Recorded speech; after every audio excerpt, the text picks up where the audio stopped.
Australia is the proud home of many diverse artists and creatives. We truly have a unique view on the world, one that can only come from the intense isolation and cut-off we have from the rest of the world. Australia's studied history is one that's relatively short when compared to other nations. To put things in perspective, it was only 1788 when colonisation started with the British. In today's video, I'll be taking you through some artists who have works residing at either the National Portrait Gallery of Australia or the National Gallery of Australia. They all share a common theme. They all question identity and what it is to be Australian. You see, something I've been wondering myself after years of living abroad, what is quintessential Australian? Nonetheless, what makes great Aussie art? Let's begin with this work by Daniel Boyd called Treasure Island. I feel particularly drawn to discuss this work early on in this video because it so clearly defines individual territories of Aboriginal and Torres Strait Islander people, and it helps put some context to what I'll be discussing today. History is so very Eurocentric when it comes to Australia's colonisation, and a lot of people outside of this section of the world are not aware that Australia was in fact called Terra Nullius. With the text overlay of Treasure Island, it questions the romantic notions that surround the birth of Australia and opens viewers to reflect really what was not unoccupied land. If we were to talk about this almost comical approach to a serious matter, then we'd very quickly arrive at an artist by the name of Joan Ross.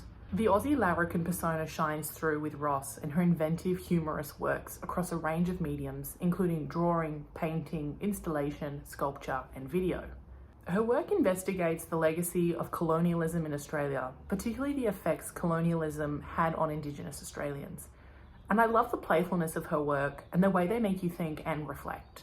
I feel like her works have a real zing to them, especially when you understand some of the satirical elements, such as the reference to Banks, the man who was responsible for picking and choosing Aussie flora and fauna to take back for the Crown, or the depiction of modern elements such as the gambling machines juxtapositioning a classic scene.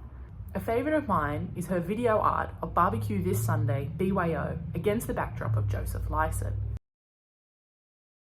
Amelie Kamkungari was an Anmatjera woman from one of the most remote regions of Australia, ironically called Utopia. Now, Emily began painting in her 70s, and over about 8 years she produced approximately 3,000 pieces, all of them talking about country. Kungari was described by curator Kelly Cole as an old lady who didn't talk. She just wanted to be left alone with a packet of biscuits and a tea with lots of sugar. However, what makes Kungari so spectacular was the fact that she had no references to modernism or expressionism. What came out of her came out of country. And Emily's been compared to other great abstract painters. But the point is that even if it looks like a Pollock, her sources are 100% from country. It's genuinely innovative work that does not come from Western painting. Earth's Creation sold for $2.1 million, and this particular work was the most expensive artwork ever bought by a female artist in Australia. Now, it would be rude if I were to make this video essay and not mention the hot topic that is Lindy Lee, sculptor and painter.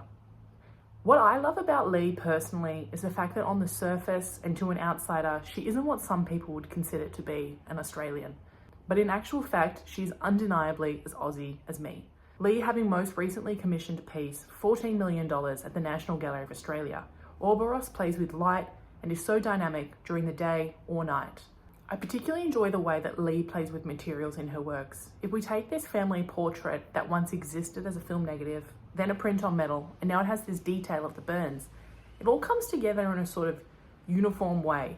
And it's this same burn technique that we see in multiple other works of Lee, including Ouroboros. Before I conclude this video, I'd like to show you one more artist, Trevor Nichols. Influenced by comic books in his youth, Nichols was Nagarinjari and created some really iconic pieces in his time. One of my favourites being Family and a Blue Holden. I think one of the things that make me laugh and appreciate it is the same reason why I also feel so connected to some of the other pieces today. It's that some of the details here really feel like an inside joke, and a lot of the concept is focused on, if you know, you know. There's details down the bottom of some very distinct iconography. For example, we have Ned Kelly, the most notorious bushranger in Aussie history. We have a blind kangaroo in a party hat being led by a dingo, the native Australian wild dog. We have Rainbow Serpent, the deity responsible for giving life, and then there is Blackbird, the symbol for death. I do think the Holden in reference to the title is actually the smaller ute down the bottom, and not the main blue car in the centre. But while on the topic, in the large car the detail of the 3 figures driving and the 2 Indigenous people in the back being chauffeured, these 3 in the front are Dreamtime people. Dreamtime refers to the belief of Indigenous and Torres Strait Islander people and the creation of life. It's these small details that are so enjoyable. There are certainly some repetitive themes in Australian contemporary art. A part of that is the fact that us Australians tend to not take ourselves too seriously.